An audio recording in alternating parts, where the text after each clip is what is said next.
What's up, guys? You're watching Ty's iPhone Help. In this video I'm going to be showing you how to jailbreak the new iOS 4.3.2. Unfortunately, this is a tethered jailbreak, so that means you're going to have to plug your iPhone, your iPod, your iPad up to your computer every time you want to do this. So I'm not going to recommend you do this unless you've accidentally updated to 4.3.2 and you want to go ahead and do this. But the official untethered jailbreak should be out within the next few weeks or so. Hopefully, maybe sooner than that. Anyways, let's get started this video. Again, I don't recommend this just because of all the process you have to go through to do this. So first off, you do need to have your device updated to 4.3.2. This is going to work with the every device actually that supports 4.3.2 except for the iPad 2 and the Verizon iPhone. So you're not going to be able to do this jailbreak on any of those.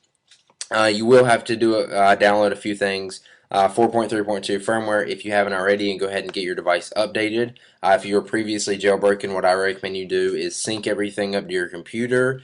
Go ahead and restore your device and then sync it all back, and make sure you skip the step and say do not restore to backup, because that puts all that old jailbreak information back on your device, which you don't want, because like over time that's going to build up and build up and build up, and it's going to be wasting space on your iPhone, iPod, or iPad. Anyways, you'll also need to download the iOS 4.3.1 firmware. I know, that's why I'm telling you not to do this jailbreak, because it's just too complicated and it's kind of annoying, too much downloading and stuff just for the tethered jailbreak that it is. And you also need to download Redsn0w. This does work with Mac or PC, so that is a plus. I'll have the link to my website where you can download all that stuff in the description below the video. Just click show more and you'll see the links to all that.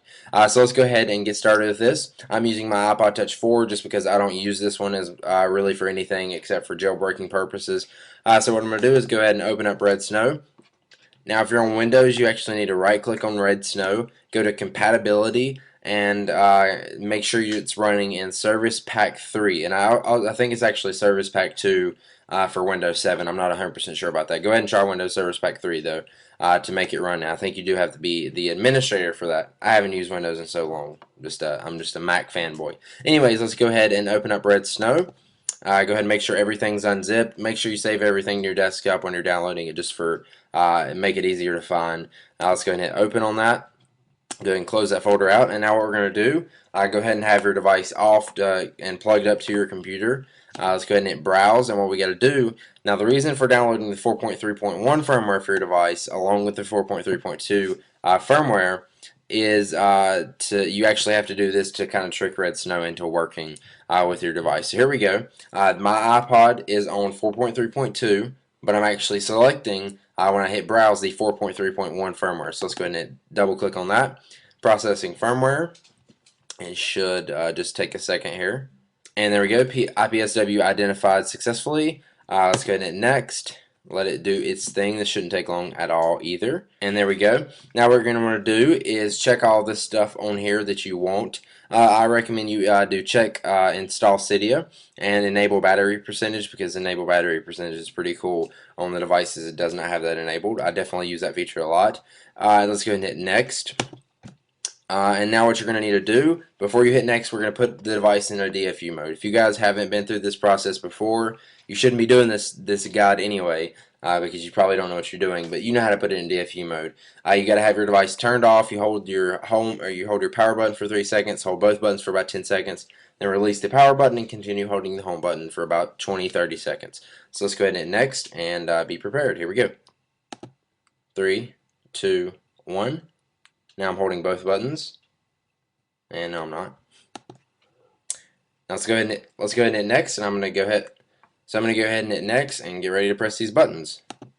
3, 2, 1. Now I continued holding the home button or the power button and press the home button in. Sorry, it's a little bit confusing, but it has all its instructions here, and you can go back if you need to. Okay, there we go. Now I'm just holding the home button in an awkward manner. And we'll just let it count down here. Okay, do not release it at this point. You still have to hold it for a few more seconds. Alright, it's exploding, uploading first stage, waiting for reboot. And there you go. Once it starts uploading the RAM disk, that's when you should be able to release your home button. And just let it do its thing, and I will come back once it is done. Okay, so there we go. Now my device should be jailbroken. Let's go ahead and slide to unlock. And I should have the white Cydia icon on there. We can go ahead and open that up. We actually may need a reboot for that. It's actually crashing on me. If you get that, again, this jailbreak is not the best. It's happened to me last time I tried the jailbreak with this version, and it didn't work all that great. Now let's go ahead and show you how to do the tethered reboot process. We can go ahead and on Redsn0w hit finish, and let's go ahead and open it back up. So we're going to go ahead and do that, open it back up, and we got to do the same thing, have your device turned off. It's actually going to be turned off. This is for when you want to turn your device back on when it's been turned off, or you have to install something from Cydia that needs a reboot. This is how you're going to have to do it.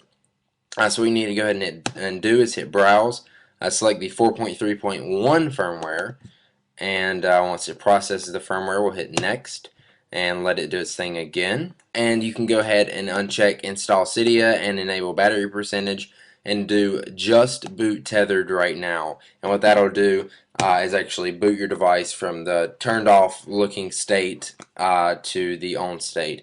So go ahead and hit next. 3, 2, 1. Hold the home button. There we go for 10 seconds. Basically the same process we went through earlier, just check a different option. And there we go, release the power button and keep holding the home button. And then once this is done, you should have a jailbroken iPhone, iPod Touch, or iPad. And again, don't turn it on until it's done doing its thing, or don't release the home button until it's done doing its thing on the screen. So there we go, it's rebooting.